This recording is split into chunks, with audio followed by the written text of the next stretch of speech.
হিন্দু শাস্ত্র মতে মা কালী তার ভক্তদেরকে খালি হাতে ফেরান না, তিনি সবারই মনস্কামনা পূর্ণ করে দেন। তাই বিপদে আপদে মা কালীর মন্দিরে ছুটে আসে অগণিত ভক্তবিন্দু। মায়ের ভয়ঙ্কর চেহারা দেখা সত্ত্বেও মা কালী একজন করুণাময়ী দেবী, যিনি তার ভক্তদের বিপদে আপদে সবসময় রক্ষা করে। মা কালীর সাধনা করে অনেক ভক্ত সিদ্ধিলাভ পেয়েছেন। তিনি ধ্বংস এবং সৃষ্টি উভয়কেই পরিচালনা করেন। কিংবা মা কালী হল অশুভ শক্তির ধ্বংসকারী। তাই মা কালীর হাতে অস্ত্র, গলায় কাটা মাথার মালা, আরেকটি হাতে অসুরের কাটা মাথা দিয়ে চিহ্নিত করা হয়। তাই আজকে আমরা যে মন্দির নিয়ে কথা বলবো, যেখানে স্থাপিত কালী মায়ের রূপ দেখে এবং মন্দিরের রহস্যময় ইতিহাস শুনে হৃৎপিণ্ড কেঁপে উঠবে আপনারও। ভিডিওটি সম্পূর্ণ দেখুন, আর ভালো লাগলে লাইক দিয়ে বন্ধুদের সাথে শেয়ার করে দেবেন। প্রিয় দর্শক বন্ধুরা, আজকে আপনাদের কাছে শেয়ার করব বাঁকুড়া জেলার বার্ষিক গ্রামের বড় মা কালীর মন্দিরের ইতিহাস। অবশ্যই ভিডিওটা সম্পূর্ণ দেখবেন, আপনাদের খুবই ভালো লাগবে। আর আপনাদেরকে বলে রাখি, এই ভিডিওতে যে সমস্ত তথ্য এবং ইতিহাস আমরা তুলে ধরেছি সবই কিন্তু লোকমুখে শোনা। যদি আপনাদের মনে হয় যে এই ভিডিওর মধ্যে কোনো ভুল ত্রুটি আছে, কমেন্টে অবশ্যই জানাবেন। তো চলুন আর দেরি না করে ভিডিওটা শুরু করি। মন্দিরটি প্রায় 400 থেকে 500 বছরের পুরানো, কিন্তু মন্দির তৈরির আগে এক বিরাট বড় জবা গাছের নিচে মাকে প্রতিষ্ঠা করেছিলেন মায়ের এক তন্ত্র সাধক। সেই সময়কালে কোনো মন্দির থাকেনি, তখন ছিল জঙ্গলে ঘেরা তন্ত্র সাধনাপীঠ। তিনি বহু বছর ধরে কঠোর সাধনার পরে যোগিনী বিদ্যায় সিদ্ধিলাভ করেছিলেন তন্ত্র সাধক। সিদ্ধিলাভ পাওয়ার পরে মায়ের 51টি সতীপীঠ দর্শনের উদ্দেশ্যে বেরিয়েছিলেন। তারপরে মন্দিরের ধূপ বা সন্ধ্যা প্রদীপ দেখানোর কেউ ছিল না। আশ্চর্যময় বিষয় হল, তন্ত্র সাধক যে সময়ে মন্দিরের পুজো এবং সন্ধ্যার প্রদীপ দেখাতো, ঠিক সেই সময়ে তন্ত্রক্রিয়ার মাধ্যমে যোগিনী বিদ্যায় অলৌকিকভাবে মহিলা রূপে মায়ের পুজো আজ্ঞা এবং সন্ধ্যার প্রদীপ দেখানোর শেষে মহিলা অদৃশ্য হয়ে যেত। তন্ত্রক্রিয়ার সাহায্যে যোগিনী শক্তিকে জাগ্রত করে এই মন্দিরে নানান অলৌকিক ঘটনা সম্পন্ন করতেন তন্ত্র সাধক। এখন প্রশ্ন হল, যোগিনী বিদ্যায় এই সমস্ত অলৌকিক ঘটনা করা কি সম্ভব, বা যোগিনী কে? যোগিনীগণ হল আত্মাশক্তির মা কালীর অবতার। কালীকুল থেকেই সমস্ত যোগিনীর উৎপত্তি। এই যোগিনীরা শিবের অর্ধাঙ্গিনী বা পত্নী মাতা পার্বতী দেবীর সহচরী। ঘোর নামক দৈত্যকে বধ করার সময় আত্মাশক্তি কালী সমস্ত যোগিনী রূপে অবতীর্ণ হয়েছিলেন। এই যোগিনীরা সর্বদা মাতা পার্বতীকে সেবা যত্ন করেই থাকেন।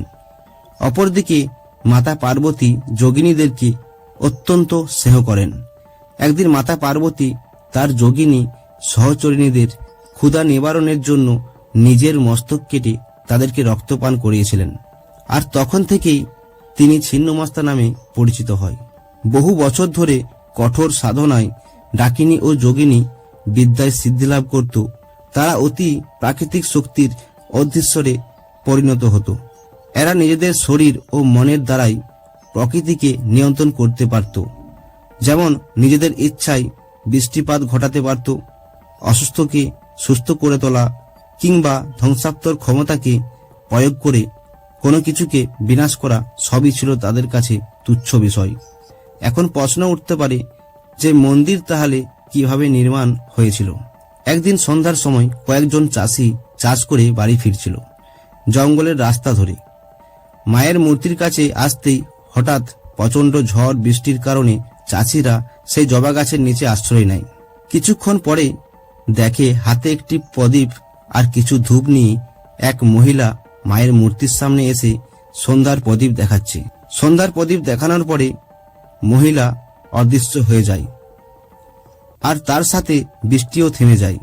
চাষিরা সেই মহিলাকে আর দেখতে পায় না। চারিদিকে খোঁজাখুঁজির পরেও খুঁজে পায় না।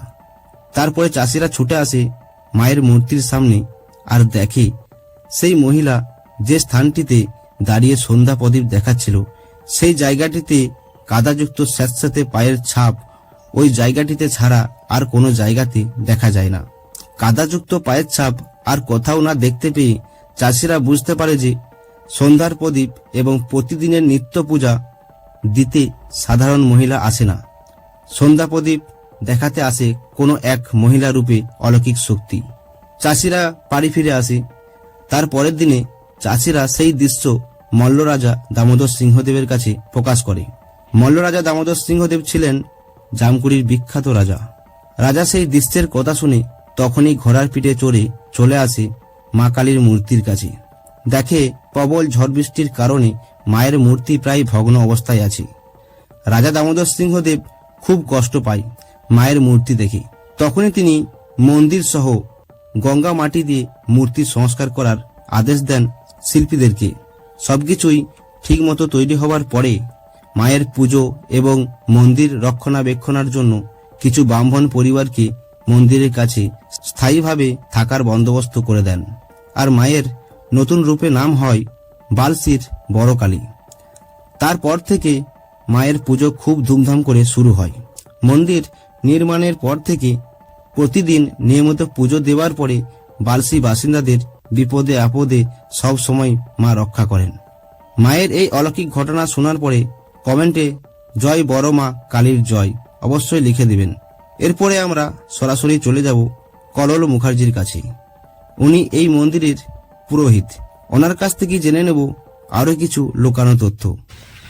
এই মন্দিরটি ছেলে কালীর মন্দির বলা হয়। মানে আমাদের বড় মার রাত্রে পুজো হয় মন্দির রাত্রে বলে, তখন বাচ্চা ছেলেরা ঘুমিয়ে পড়বে, সেই জন্য তারা একটা ওরই প্রতিরূপ হিসাবে ছোট মা কালী তৈরি করে পুজো করে। আচ্ছা আচ্ছা, এইটা হচ্ছে তা এরই প্রতিরূপ ছোট ছোট ছোট ছেলেরা করে সেটা। আচ্ছা আচ্ছা। ফ্রন্ট কোথায় রয়েছে? এইখানে দিকে রয়েছে, এইখানে বিসর্জন, এটি বিসর্জন হয়ে যায় কালী পুজোর পরে। তার এইদিকে রুম, ওই যে মায়ের স্পট রয়েছে এইদিকে। আচ্ছা, এটাই ফ্রন্ট। আচ্ছা, মানে ছোটরা পুজো করে, মানে ছোট ছেলেরা এটা মানে অর্গানাইজ করে। এটাও ওই অনেক দিনের। হ্যাঁ, এটা বহুদিনের, সেই সময়কালেরই। সেই সময়কালে। আচ্ছা, এটা রাস হয়, রাস মন্দির হয়, রাধা শ্যাম সুন্দরের রাস এখানে হয়। আচ্ছা, রাসমঞ্চ।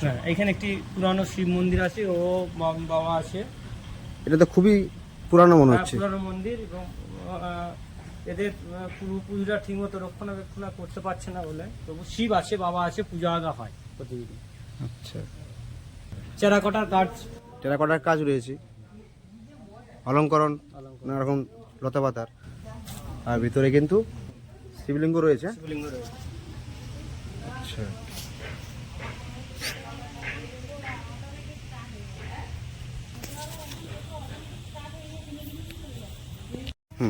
আসুন।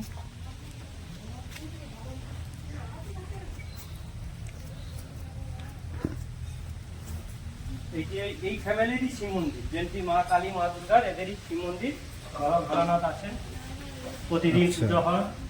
খুবই প্রাচীন শিবলিঙ্গ, ফাড় ধরে গেছে। দীর্ঘদিনের পুরনো শিব মন্দির।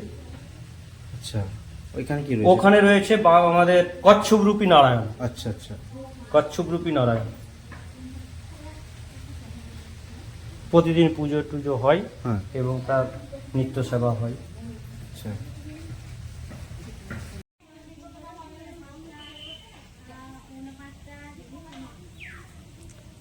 এটা হলো দুর্গা মন্দির না? হ্যাঁ, এটা দুর্গা মন্দির। আচ্ছা, এটা একটু ইতিহাস বলবেন? হ্যাঁ, ওই ইতিহাস এটাই আমাদের এই একই ফ্যামিলির দুর্গা পুজো হয় এবং কালী পুজো হয়।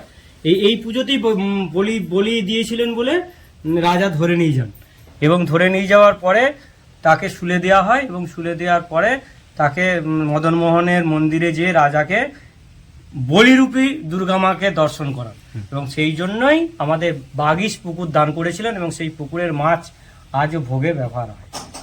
মা আমাদের নিত্য পূজা হয়, সকালে পূজা এবং সন্ধ্যেবেলায় সন্ধ্যা পূজা, এবং বিশেষ পুজোয় যেমন কার্তিক মাসে যে আমাদের অমাবস্যায় পুজো, সেখানে বড় করে পুজো হয়, রতন্তী পুজো হয়, এবং একটি ফলারানী কালী পুজো হয়।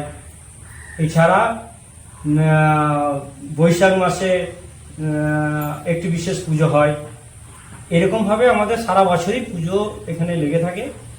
আর যারা এখানে আসে পুজো দেয় মায়ের মনস্কামনা করে জানায় মাকে, মা তাদের মনস্কামনা পূর্ণ করে এবং সকলকেই মানে হাসি মুখে মা কৃপা বর্ষণ করে।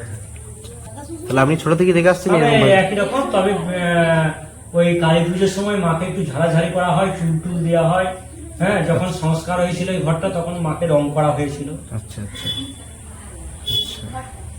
তাহলে এখানে কোনো মানে পঞ্চমুণ্ডির আসন এটা বা কোনো- পঞ্চমুণ্ডির আসন। আচ্ছা এটি আপনি- যেটি বসে আছি সেটি পঞ্চমুণ্ডির আসন। আচ্ছা। আর পেছনে রয়েছে ডাকিনী যোগিনী, আচ্ছা বাবা ভোলানাথ, সঙ্গে আমাদের শিয়াল, সবরূপের উপরে মা আছেন দাঁড়িয়ে, মা মনসা আছেন। তাহলে আপনার আগে কি পুজো করতেন এই মন্দিরে? আমাদের এখানে আছে 8 ঘর আমরা পুরোহিত আছি, আচ্ছা পালা হিসাবে ভাবে করে, জেনারেশন টু জেনারেশন করে আসছে। আচ্ছা দেখভালের জন্য এখানে আপনার- আমাদের 8 ঘরই করে, তার মধ্যে আমরা দুজনে একটু দেখাশোনা করি, সেটা হচ্ছে আমি আর এখানে লক্ষ্মীকান্ত ভট্টাচার্য বলে একজন আছে। তাহলে আপনারাই রক্ষণাবেক্ষণে রয়েছেন। মায়ের পুজো তো প্রতিদিনই হয়, প্রতিদিন নিত্য পুজো প্রতিদিন হয়। আর তাছাড়া ভক্তরা কেমন কি আসে? প্রতিদিনই ভক্তরা আসে পূজা দিতে, আচ্ছা। বিশেষ করে কালী পুজোতে, রতন্তী পুজোতে, একটি বৈশাখ মাসে বারোয়ারি পুজো হয়, সেই বারোয়ারি পুজোতে, এবং যে বিপত্তারিণী পুজো মায়ের হয় সেখানে কয়েকশো ভক্ত এখানে এসে পুজো দেন এবং তারা প্রসাদ নেন আচ্ছা, আচ্ছা। এবং মায়ের মনস্কামনা করেন। এখানে যদি কেউ মায়ের প্রসাদ গ্রহণ করতে চায় তো কিভাবে পাবে? প্রসাদ গ্রহণ সাধারণত আমরা কালী পুজোর সময় প্রসাদ দিই আদাতে। এছাড়া যদি কারো ইচ্ছা হয় যে আমরা প্রসাদ নেবো, তাহলে এই আমাদের যে 8 ঘর আছে তাদেরকে কাউকে অনুরোধ করলে তার বাড়িতে প্রসাদ বানিয়ে এখানে মাকে নিবেদন করে সে প্রসাদ গ্রহণ করতে পারবে। প্রিয় দর্শক বন্ধুরা, ভিডিওটি কেমন হয়েছে কমেন্টে অবশ্যই জানাবেন। আর যদি ভিডিওটি ভালো লাগে তাহলে লাইক দিয়ে বন্ধুদের সাথে শেয়ার করে দেবেন। তো চলুন বন্ধুরা, আজকের এই ভিডিওটি আমি এখানেই সমাপ্ত করছি। পরবর্তী কোনো একটা ভিডিওতে আপনাদের সাথে আবার দেখা হবে। তো এখনকার মতো বাই বাই।